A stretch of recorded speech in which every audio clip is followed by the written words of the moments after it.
இவ்வளவு சொகுசா இருக்காங்க, எனக்கு ஏன் இதெல்லாம் இல்ல என்று கேட்டதுதான் திராவிடம். நான் படிக்கல சாமி, நீ எப்படியாவது படிச்சிரும் சொல்லக்கூடிய தாய்மார்களை பெற்ற ஒரே மாநிலம் தமிழ்நாடு மட்டும்தான். பித்தலாட்டத்தனத்தை இன்றைக்கு பிஜேபி செய்து கொண்டிருக்கிறது. ஹிந்தியை கொண்டு வருவது மூலமாக சமஸ்கிருதத்தை கொண்டு வரணும், சமஸ்கிருதத்தை கொண்டு வருவது மூலமாக நம் கல்வியை, பண்பாட்டை, ஆரியத்தை திணித்து திராவிடத்தை அழிக்க நினைக்கிறார்கள். பாசிசத்துக்கு எதிரான ஸ்டாலின் குரல் நூல் வெளியீட்டு விழா. தகவல் தொழில்நுட்பத்துறை அமைச்சர் மாண்புமிகு PTR பழனிவேல் தியாகராஜன் அவர்கள் சிறப்புரையாற்றுகிறார்கள். 19/3/2025 புதன்கிழமை, அன்பகம், தேனாம்பேட்டை. கடைசியில் இருக்க வரைக்கும் யாரெல்லாம் இருக்கீங்க அப்படின்றது மேடையில இருந்து பார்த்தா தெரியுது. நீங்க அங்க என்ன பண்றீங்கன்றதும் மேடையில இருந்து பார்த்தா தெரியுது. கண்ணு கிட்டிய தூரம் வரை மகளிர் தோழர்கள் அமர்ந்திருக்கீங்க. உங்க எல்லாருக்குமே நான் மேடையில உட்கார்ந்தப்ப இருந்து பார்த்தேன், ஒரு 2 பிரச்சனையோட உட்கார்ந்துருக்கீங்க. முதல் பிரச்சனை, கொஞ்சம் அம்மாமார்கள் எழுந்து கசகசன்னு பேசிக்கிட்டே இருந்தீங்க. எதுக்கு அவங்க இப்படி பேசிக்கிட்டே இருக்காங்க அப்படின்னு பார்த்தேன் ஒண்ணு. இன்னொன்னு, எழுந்து நின்று கொஞ்சம் பேர் பக்கத்துல இருக்கவங்க கிட்ட வாக்குவாதம் மாதிரி நடந்துச்சு. இந்த 2 விஷயத்துக்கும் இன்னைக்கு தலைப்புக்கும் பெரிய சம்பந்தம் இருக்கு. என்ன அப்படின்னு கேட்டீங்கன்னா, முதல்ல கடைசி, அதாவது முன் வரிசைக்கும் கடைசி வரிசைக்கும் இடைப்பட்டவங்க சேர் எங்கன்னு கேட்டு 2 அக்காங்க எழுந்து எனக்கு சேரை கொடு அப்படின்னு கேட்டுட்டு இருந்தீங்க. இன்னொன்னு, பிஸ்கெட் கொடுத்தாங்களா வடை கொடுத்தாங்களாக்கா, ஏதோ ஒன்று கொடுத்தாங்களே சமோசா. அதுல ஒன்றும் தப்பு கிடையாது, அப்புறம் என்ன பசிக்கு அதை சாப்பிட வேண்டியதானே, அதுல ஒரு பிரச்சனையும் கிடையாது. சமோசா கொடுத்தாங்கல்ல, அது மோடி அல்வாவே கொடுக்குறாரு, அதை ஏத்துக்கிறோம். சமோசா கொடுக்கறதுக்கு ஏத்துக்க மாட்டோமா? சமோசா கொடுத்தாங்க. அதுக்கு ஒரு 2 அக்கா அவங்களுக்கு கொடுத்தியா எனக்கு கொடுத்தியான்னு கேட்டாங்க. வேற ஒண்ணுமே இல்லக்கா, திராவிடம்னா என்ன அப்படின்னு கேட்டீங்கன்னா, பக்கத்துல இருக்கிற ஆரிய பார்ப்பனர்கள் இவ்வளவு சொகுசா இருக்காங்க, எனக்கு ஏன் இதெல்லாம் இல்ல என்று கேட்டதுதான் திராவிடம். அதை தான் நீங்களும் பண்ணீங்க. அவங்களுக்கு சேர் கொடுத்தல்ல, எல்லாருக்கும் எல்லாம் தானே, எனக்கு சேர் கொடு. அவங்களுக்கு சமோசா கொடுத்தல்ல, எனக்கும் கொடு அப்படின்னு, எனக்கும் இது வேணும்னு பெண்கள் கேட்பதற்கு 100 ஆண்டுகள் ஆகி இருக்கிறது. 100 ஆண்டுக்கு பிறகுதான் எங்களுக்கு இது வேணும்னு கேட்டிருக்கோம். அப்படி கேட்ட அனைத்து மகளிர் தோழர்களுக்கும் எங்களுடைய வாழ்த்துக்களை முதல்ல நான் தெரிவிச்சுக்கிறேன். சரிதானக்கா? சரி. அடுத்து நான் பேச ஆரம்பிச்ச உடனே பல பேர், ஐயோ இந்த பிள்ளை ரொம்ப நேரம் பேசுமே அப்படின்னு பயப்பட்டிருப்பீங்க.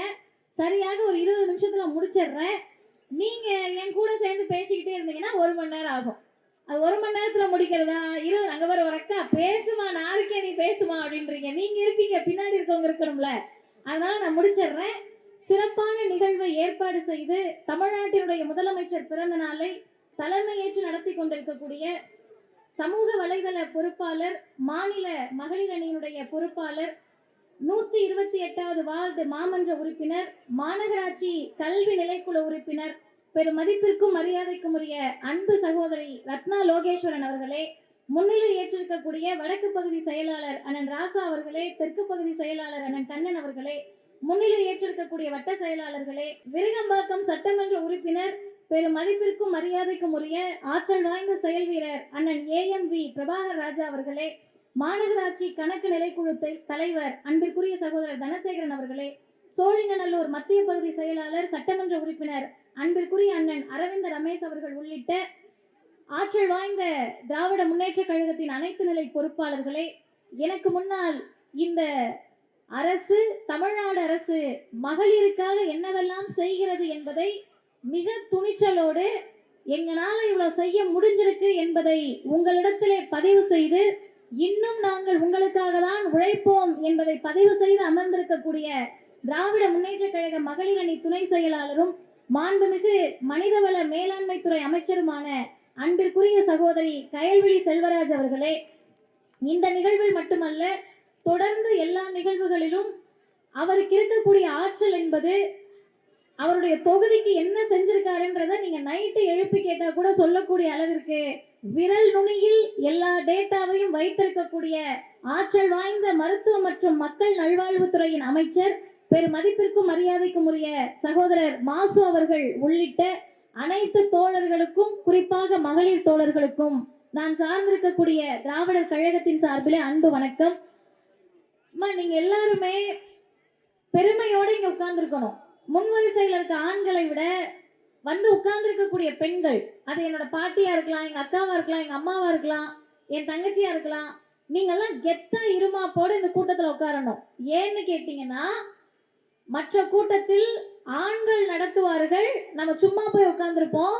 இந்த கூட்டத்தை நடத்துவதே உங்களில் ஒருவரான அக்கா ரத்னா லோகேஸ்வரன் அவர்கள். நிறைய பேர் சொன்னாங்க அதிமுகவில் இருப்பவர்கள் விமர்சிக்கிறார்கள்னு சொல்லி. அதிமுகவில் இருக்கவங்களுக்கு இன்னைக்கு தேதிக்கு ஒரே ஒரு பிரச்சனை தான். திமுக மேல எந்த குறையும் சொல்ல முடியாம சபாநாயகர் எங்களை பார்த்தாரு, அப்புறம் பார்க்காம என்ன பண்ணுவாங்க, நீ சபையில உட்காந்தா பார்க்கதான் செய்வாங்க, போங்கன்னாரு. அப்புறம் போறேன்னா நீ என்ன உங்க வீட்டுக்கு சாப்பாட்டுக்கு விருந்துக்கு போயிருக்கீங்களா, மறு வீட்டுக்கு போயிருக்கீங்களா, உட்காருப்பா சாப்பிடுன்னு சொல்றதுக்கு, போங்கன்னா போங்கன்னு தான் சொல்லுவாரு. அப்படி குற்றம் கண்டுபிடிக்க முடியாததால் எதையோ குற்றம் கண்டுபிடிக்கிற போது அவங்களுக்கு அக்கா ரத்னா போன்றவர்கள் கண்ணுல கருவேல முள் மாதிரி குத்துவாங்க. ஏன் கருவேல முள் மாதிரி குத்துவாங்கன்னா, ஆண்கள் தான் செய்ய முடியும் என்று நினைத்த துறைகளை எல்லாம் அவங்க பார்க்கறத விட வாய்ப்பு கொடுத்தா நீங்க 2 மடங்கு அதிகமா செய்வீங்கன்னு சொன்னவர் தந்தை பெரியார் அவர்கள். பொம்பளை பிள்ளைக்கு வாய்ப்பு கொடுத்து பாரியா என்ன பண்ணுதுன்னு பாப்போம்னு சொன்னாங்க. ஆனால் அந்த வாய்ப்பை கொடுப்பதற்கு பலர் தயங்கி கொண்டிருந்த நேரத்தில் 50% உங்களுக்கு தருகிறேன், நீங்கள் செய்து காட்டுங்கள் என்று சொன்னவர் தமிழ்நாட்டின் முதலமைச்சர் தளபதி ஸ்டாலின் அவர்கள். அவர் சொன்னார், இவர்கள் செய்து கொண்டிருக்கிறார்கள். நான் ஒரு போட்டோ பார்த்தேன் Facebookல, அவங்களோட போட்டோ. நீங்க நினைக்கலாம் அந்த அக்கா ஏதாவது எனக்கு சொந்தக்காரவங்க போல, அதனால இந்த பிள்ளை கொஞ்சம் பேசுதுன்னு. அவங்களெல்லாம் எனக்கு சொந்தக்காரவங்க எல்லாம் யாரு என்னன்னு தெரியாது. நான் பார்த்ததை வச்சு சொல்றேன். நைட்டு மழை பெய்யுது, வெள்ளம் வந்துருச்சு. இவங்க வந்து சுடிதாரை போட்டுட்டு ஒரு இடத்துல கொண்டையை போட்டுட்டு நின்றுட்டு இருக்காங்க. அதுக்கு அர்த்தம் என்ன அப்படின்னு கேட்டீங்கன்னா, நீங்க வேற பகுதியா இருக்கலாம், நீங்க எந்த பகுதியா வேணா இருந்திருக்கலாம், வேற பகுதியிலிருந்து வந்தவராக இருக்கலாம், அதெல்லாம் கணக்கு கிடையாது. எனக்கு கொடுத்திருக்கக்கூடிய பொறுப்பு இந்த விருகம்பாக்கம் பகுதி மக்கள் என் மக்கள் என்ற உணர்வோடு நட்டு நடு ராத்திரியில் உங்களுக்காக சேவை செய்தவர் அக்கா ரத்னா லோகேஸ்வரன் அவர்கள். அது என்ன தெரியுமா செய்தியை சொல்லுது? நான் மேடையில் இருப்பவர்களுக்கும் சேர்த்து சொல்லுகிறேன். மீடியா ஏதாவது மதிவதனி வாயிலிருந்து வந்துடாதா என்று உங்களுடைய ஆவலுக்கும் நான் தீனி போடுகிறேன். என்ன செய்தின்னு கேட்டீங்கன்னா, திமுகவா இருக்கலாம், இல்ல எந்த கட்சியா இருக்கலாம், கவுன்சிலர்களா பெண்கள் வர்றப்ப பொதுமக்களும் சரி, எதிர்கட்சியில் இருக்கக்கூடிய அதாவது பிஜேபி, ஆர்எஸ்எஸ், சங்க பரிவார் கூட்டம் என்ன சொல்லுவாங்கன்னா, திமுகல இருந்து கவுன்சிலர் வரலாம், யார் ஆட்சி பண்ணிட போறாரு, அவங்க வீட்டுக்காரு இல்ல அவங்க அப்பா தானே ஆட்சி பண்ண போறாங்க, பெண்களை முன்னிறுத்தி ஆட்சி பண்றதெல்லாம் ஆண்கள் தானேன்னு சொன்னாங்க. அந்த கட்டமைப்பை உடைத்தெறிந்து தன்னுடைய இளையருடைய தயவு இல்லாமல் என்னால் நிற்க முடியும் என்று நின்று காட்டியவர் அக்கா ரத்னா லோகேஸ்வரன் அவர்கள். இதை அவருடைய இளையரும் பெருமையோடு ஏற்றுக்கொள்வார் என்ற நம்பிக்கை எனக்கு இருக்கிறது. ஏன்னு கேட்டீங்கன்னா, அவங்க சகோதரர் லோகேஸ்வரன் அவருக்கு நன்றி சொல்லிட்டு உட்கார்ந்தாங்க. இப்ப எங்க எல்லாருமே மேடையில இருந்தாங்களா, திருமணி வீட்டுக்கு தானமா போகணும் நீங்க. ஆனால் இது புரட்சி.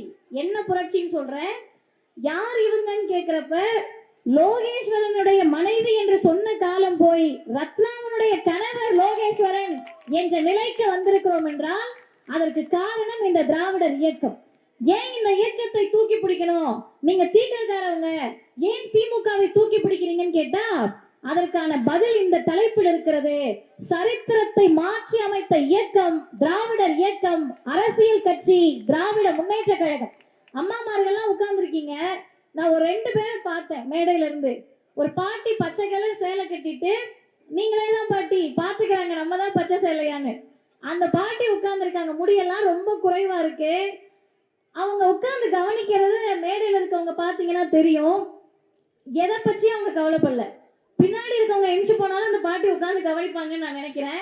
பக்கத்துல அவங்க எழுந்து போனாலும் அந்த பாட்டி கவனிப்பாங்க, தலையாட்டுறாங்க. அவர்களுக்குள் இருக்கக்கூடிய உணர்வுக்கு பெயர் முத்தமிழறிஞர் டாக்டர் கலைஞர். அதை நீங்க போய் அவங்க கிட்ட கேட்டு பாருங்க. நான் நிறைய ஊருக்கு போயிருக்கேன். அவங்க கிட்ட போய் தள்ளாத வயசுல கூட்டம் வந்து கேட்பாங்க, ஏன் பாட்டி இப்படி வந்தீங்கன்னு கேட்டா, மா எங்க தலைவர் கலைஞர் எங்களுக்கு என்னெல்லாம் செஞ்சிருக்காரு தெரியுமா அப்படின்னுவாங்க.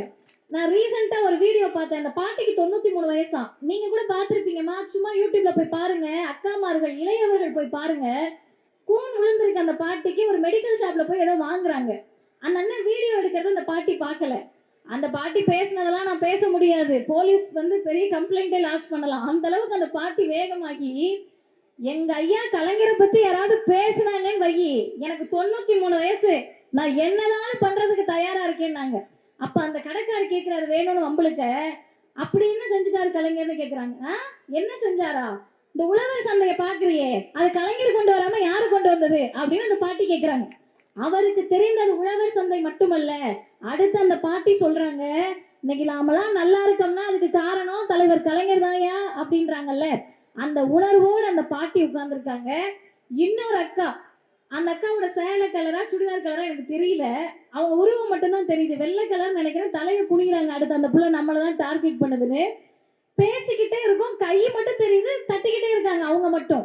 இந்த உணர்வுகளுக்கு பெயர் ஆண்கள். அவர்கள் எவ்வளவு நேரம் உட்கார்ந்திருந்தாலும் கூட்டத்தில் நடந்த ஒரு செய்தியை கூட போய் வீட்டம்மாட்டையும் பிள்ளைகிட்டையும் சொல்ல மாட்டாங்க. நான் எழுதி கையெழுத்து போட்டு தரேன், போய் சாப்பிட்டுட்டு தூங்கிடுவாங்க. ஆனா நீங்கள் ஒவ்வொருவரும் இந்த செய்திகளை கேட்டு உங்கள் பிள்ளைகளுக்கு சொல்லிக் கொடுப்பீர்கள் என்ற காரணத்தினால்தான் உங்களை கூப்பிட்டு வந்து உட்கார வச்சு நிகழ்ச்சி நடத்துறாங்க. நான் 5 செய்திகளை மட்டும் சொல்லுகிறேன். முதல் செய்தி, ஏன் இந்த முதல்வரை கொண்டாட வேண்டும்? குறிப்பாக பெண்கள் எதுக்கு கொண்டாடணும்னு கேட்டீங்கன்னா, மகளிர் தினம் வந்துச்சுல்லம்மா, பெண்கள் தினம், மகளிர் தினம், எல்லாரும் மகளிர் தினம் கொண்டாடி இருப்பீங்க. நமக்கு வாழ்த்து சொல்றது கூட பாதி பேர் வீட்டுல ஆள்றது இருக்க மாட்டாங்க. மகளிர் தினம் வாழ்த்துன்னு கூட எல்லாருக்கும் சொன்னாங்களா? சொல்லலையா? அக்கா தான் கை தாக்க சொல்லல, நமக்கும் ஒருத்தர் சொல்லல. இந்த ஃபார்வர்ட் மெசேஜ் வரும், மகளாக, அன்னையாக, மருமகளாக, மாமியாராக, தோழியாக, அதெல்லாம் சேர்த்து ஒரே வார்த்தை, நல்ல வேலைக்காரியாக, நல்ல வீட்டுக்காரியாக, நல்ல சமையல்காரியாகன்றத வேற வேற வார்த்தையில வந்துச்சு. அப்ப இந்த மகளிர் தினத்திற்கு மோடி அவர்கள் பிரதமர் வந்து போன வருடம் ஒரு அறிவிப்பு கொடுத்தாரு. அது என்ன அறிவிப்புன்னு தாய்மார்கள் நல்லா கேட்டுக்கங்க. கேஸ் சிலிண்டரோட விலையை குறைக்க போறேன்னாரு. உடனே பிஜேபி பாருங்கள் இந்த பிரதமரை, கேஸ் சிலிண்டர் விலையை குறைக்கிறாருன்னாங்க. அது என்ன கணக்குன்னா, அம்மாமார்கள் ஆடி ஆஃபர்ல போய் சேலை எடுப்பீங்கல்லம்மா, 2 சேலை 800 ரூபான்னு விற்பாங்க. கணக்கு என்னன்னு கேட்டீங்கன்னா, அந்த 2 சேலையோட விலை அதை விட கம்மியா இருக்கும். உங்க தலையில 200 ரூபாய் 300 ரூபாய் அதிகமா கட்டுறதுக்கு 2 சேலை 800 ரூபான்னு. அது மாதிரி பிரதமர் பிஜேபி 1200 ரூபாய் இருந்த சிலிண்டர் விலைய 100 ரூபாய் குறைச்சதை கொண்டாடினாங்க. இது ஒரு பக்கம், அது சரியா தப்பான்னு அடுத்து பேசுவோம். இன்னொரு பக்கம், தமிழ்நாட்டினுடைய முதல்வர் இந்த மார்ச் 8 அன்னைக்கு ஒரு அறிவிப்பை கொடுத்தார். நகர்ப்புற வாழ்விட மேம்பாட்டு வாரியங்கள் குடியிருப்புகளை பெண்கள் பெயரில் தான் ஒதுக்கீடு செய்வோம் அப்படின்னாரு. ரெண்டுக்கு என்ன வித்தியாசம்னு கேட்டீங்கன்னா, அருமை சகோதரிகளே, இளைய வயது பெண்கள் உட்கார்ந்துருக்கீங்க, நம்ம இந்த சமூகம் எப்படி பார்த்துச்சுன்னு கேட்டா, உனக்கு லாயக்கான இடம் அடுப்புங்கிறதான். சமைச்சியா, உப்பு சரியா இருக்கா, காரம் சரியா இருக்கா, புளிப்பு சரியா இருக்கான்னு பாரு, இதை தாண்டி எதுவும் பண்ணாதன்னு சொல்லிச்சு.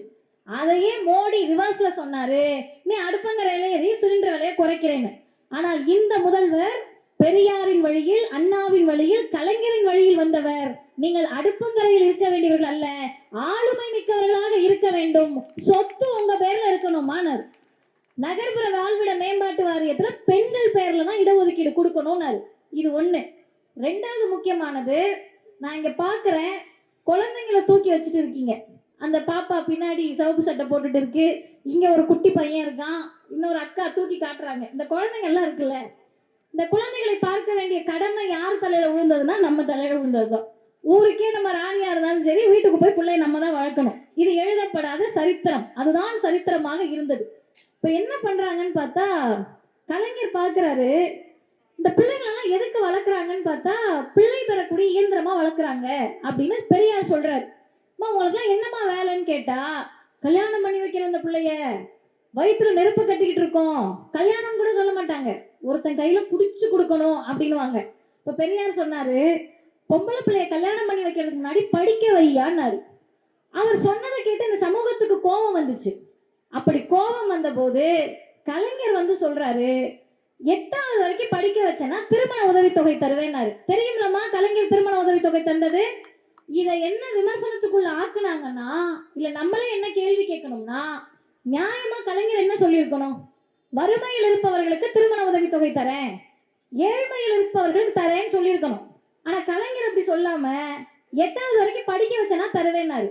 அதுக்கு பின்னால் இருந்த உளவியல் என்னன்னா, நீ எப்படியும் பொம்பளை பிள்ளைய வளர்க்கறதே கல்யாணம் பண்ணி வைக்கலாம், பிள்ளைய பெற்றுக்கிறதுக்கு தான்.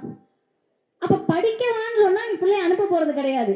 குறைந்தபட்சம் இந்த திருமண உதவித்தொகைக்காகவாவது பெண் பிள்ளைகள் பள்ளி படிப்பை முடிப்பார்கள் என்ற உயர்ந்த சிந்தனையோடு கலைஞர் திருமண உதவித்தொகையை தந்தார். அவருடைய மகன் நம்முடைய தளபதி ஸ்டாலின் அவர்கள் இன்னும் ஒருபடி மேல போய் பெண் பிள்ளைகள் இன்றைக்கு மிகப்பெரிய அளவில் சிந்திக்க தொடங்கி விட்டார்கள். நீ எல்லாம் என்னத்தை பண்ண போற அப்படின்னு கேட்டாங்க. இந்த அழைப்புதலை நான் பார்த்தேன். தலைமையில் இருக்கக்கூடிய அக்கா ரத்னா அவர்கள் எம்காம் எல்எல்பி, நம்முடைய மரியாதைக்குரிய அமைச்சர் அவர்கள் MCom BEd, Mathivathani BSc ML என்று சொன்னால் இந்த பிள்ளைங்க எல்லாம் படிச்சு மேல வருவாங்க என்பதை யோசித்து இவர்களை போல் எல்லா வீட்டு பிள்ளைங்க வரணும், விளிம்பு நிலை வீட்டு பிள்ளைகளும் வர வேண்டும் என்று 6வதுல இருந்து 12வது வரைக்கும் அரசு பள்ளியில படிச்சீங்கன்னா மாதம் 1000 ரூபாய் புதுமை பெண் திட்டத்தை தருகிறேன். அந்த திட்டத்தினுடைய சிறப்பு என்பது 1000 ரூபாய் இல்லம்மா. அந்த திட்டத்துடைய சிறப்பு என்ன தெரியுமா? நீ எத்தனை டிகிரி படிச்சாலும் 1000 ரூபாய் தரேன். அர்த்தம் என்ன? படியுங்கள் படியுங்கள், படித்துக் கொண்டே இருங்கள், படிப்பதை நிறுத்தி விடாதீர்கள், நான் உங்களோடு இருக்கிறேன்னு அர்த்தம். 3வது சொல்றேன், நம்முடைய அமைச்சர் அவர்கள் சிறப்பான ஒரு திட்டத்தை பற்றி பேசினாங்க. ஆட்டோ கொடுக்குறாங்க, பிங்க் ஆட்டோ அப்படிங்க. நீங்க நிறைய பேர் அதை பார்த்துருப்பீங்க செய்தியெல்லாம். நான் நாகப்பட்டினத்துக்கிட்ட திருமருகல்னு ஒரு ஊர் தெரியுமா? நாகப்பட்டினம் நல்லா இருக்கும். அந்த ஊருக்கு கூட்டத்துக்கு போனேன். ஆசிரியர், அவங்க தலைமை ஆசிரியர், அந்த அம்மா என் கூட கார்ல வந்து நிகழ்ச்சிக்கு கூட்டிட்டு போறப்ப சொல்றாங்க, ஏறக்குறைய அவங்களுக்கு ஒரு 50 வயது இருக்கும். 13 வயசுல சைக்கிள் ஓட்டினாங்களாம். சைக்கிள் மேல ஏறி உட்கார்ந்த உடனே சைக்கிளை தூக்கி அவங்க பெரியப்பா வீசி, எனக்கு புரியல, அவங்க ரொம்ப உருக்கமா சொன்னாங்க. ஏன்க்கா சைக்கிளை தூக்கி வீசினாங்கன்னு கேட்டா அந்த அம்மா சொன்னாங்க, பொம்பளை பிள்ளை சைக்கிள் ஓட்டுறதான்னு தூக்கி வீசினாராம். எனக்கு ஆச்சரியமா இருந்துச்சு. அவங்க 13 வயசுனா ஏறக்குறைய ஒரு 30 வருடத்துக்கு முன்பு, 37 வருடத்துக்கு முன்பு, 50 வருஷத்துக்கு முன்னாடினே வச்சுப்போமே. ஒருத்தர் 1931ல சொல்றாரு, பெண்களை காவல்துறையிலும் ராணுவத்திலும் நியமிக்கணும் சொன்னவர் பகுத்தறிவு பகலவன் தந்தை பெரியார். அந்த மனுஷன் சொல்லிட்டாருன்னா ஆக்கிட முடியுமா அப்படின்னு நினைச்சாங்க. அந்த பெரியார் சொல்றாரு, நீங்க ஓட்ட பயிற்சி கத்துக்கணும், தேக பயிற்சி கத்துக்கணும், குத்து சண்டை கத்துக்கணும், சிலம்பம் கத்துக்கணும், கராத்தே கத்துக்கணும், பயங்கர போல்டாருமா, வண்டி ஓட்டுமா, பைலட் ஆகுமான்றாரு. பைலட் எங்க ஆகுறது? சைக்கிளே ஓட்ட முடியல 40 வருஷத்துக்கு முன்னாடி. அந்த சமூகத்தில் ஒரு முதல்வர் வந்து எல்லா சமூக கட்டமைப்பையும் உடைத்து, பெண்கள் சைக்கிள் என்ன ஆட்டோவே இனிமே ஓட்டலாம், நான் தருகிறேன் என்று சொன்னவர் தமிழ்நாட்டினுடைய முதலமைச்சர். சரித்திரத்தை மாற்றி எழுதி இருக்கிறோம். சைக்கிள் பெடல் போட முடியாதவங்கள நான் இருக்கேன், நீ ஆட்டோ ஓட்டுன்னு சொல்ற அந்த தெம்பு இருக்குல்ல, அதை இந்த முதல்வர் தந்திருக்கிறார். 4வது செய்தி உங்க எல்லாருக்கும் தெரிஞ்சதுதான். இது என்ன இந்த புள்ள புதுசா சொல்லுதுன்னா, சுய உதவி குழுக்கள். சுய உதவி குழுக்கள்ல எல்லாரும் இருப்பீங்க. இந்த சுய உதவி குழுக்கள்ல இருக்கக்கூடிய பெண்கள் என்ன நினைச்சுக்கிட்டு இருக்காங்கன்னா, கவர்மெண்ட் ஏதோ லோன் தருது, பேங்க் லோன் தராங்க, காசு கட்டுறோன்னு. அது இல்ல. உனக்கெல்லாம் என்ன வரும், நீ என்ன செஞ்சிருவ, ஏன் காசை தானே உனக்கு தரணும்ன்றப்ப சுய உதவி குழுல போய் நீங்க லோன் வாங்கிட்டு வந்துட்டீங்கன்னா அன்னைக்கு உங்க வீட்டுல உங்க கணவர் உங்களுக்கு கொடுக்குற மரியாதைக்கு அளவே இருக்காது. ஆமாவா இல்லையா? சிரிக்கிறீங்க, சொல்லுங்க. அப்ப கூட மதிக்காத சில பெருமகன்கள்லாம் இருப்பாங்க, அவங்கள நம்ம இக்னோர் பண்ணிடுவோம். அன்றைக்கு அவங்க கொடுக்கக்கூடிய மரியாதை நமக்கான மரியாதை அல்ல, நம்மிடத்தில் இருக்கக்கூடிய பொருளாதாரத்திற்கான மரியாதை. அந்த சுயமரியாதையை பெண்களுக்கு பெற்று தந்தது சுய உதவி குழுக்கள் என்ற முத்தமிழறிஞர் கலைஞருடைய மிகப்பெரிய யோசனை. அந்த சுய உதவி குழுக்களை எப்படியாவது முடக்கிடலான்னு பல வேலைகள் நடந்த போது இன்றைக்கு தமிழ்நாட்டின் முதலமைச்சர் பட்ஜெட்டில் அறிவித்திருக்கிறார், 37,000 கோடி ரூபாய்க்கு சுய உதவி குழுக்களில் இருந்து பெண்களுக்கு கடன் கொடுக்கணும், நீங்க வாங்கன்றாங்க. 5வது செய்தி, எல்லாரும் குழந்தையோட உட்கார்ந்துருக்கீங்க. உங்க பிள்ளை ஏதாவது தப்பு பண்ணுதுன்னு வச்சுக்கோங்கம்மா, வீட்டுக்காரர் வந்து என்ன தெரியுமா சொல்லுவாரு, எப்படி வளர்த்து வச்சிருக்கவர் பிள்ளைய அப்படின்னு.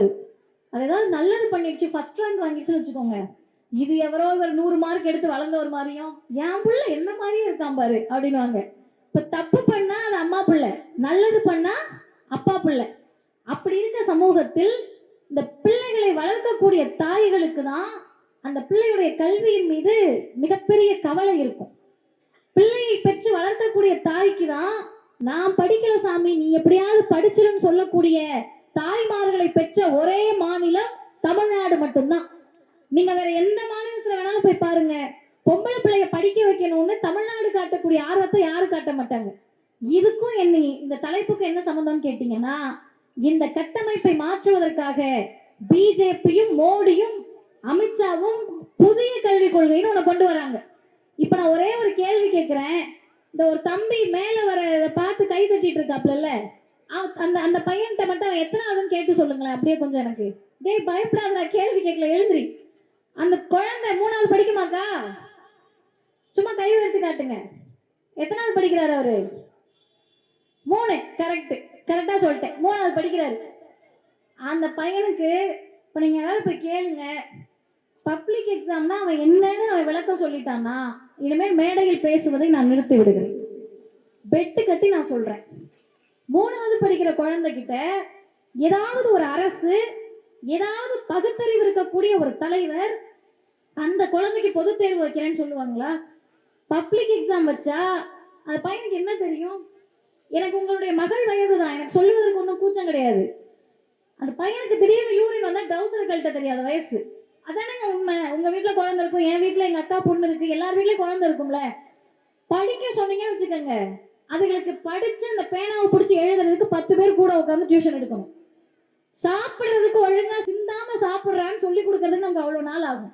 அந்த பச்சை குழந்தைகளை கூட்டிட்டு போய் பொது தேர்வு வைக்கிறேன்னு சொல்லுவதை விட அயோக்கியத்தனம் நாட்டில் வேறு இருக்க முடியாது. அந்த பித்தலாட்டத்தனத்தை இன்றைக்கு பிஜேபி செய்து கொண்டிருக்கிறது. காரணம் என்ன? தமிழ்நாடு படித்து வளர்ந்து விட்டது என்ற வெறிச்சல்லாம் 2வதுங்க.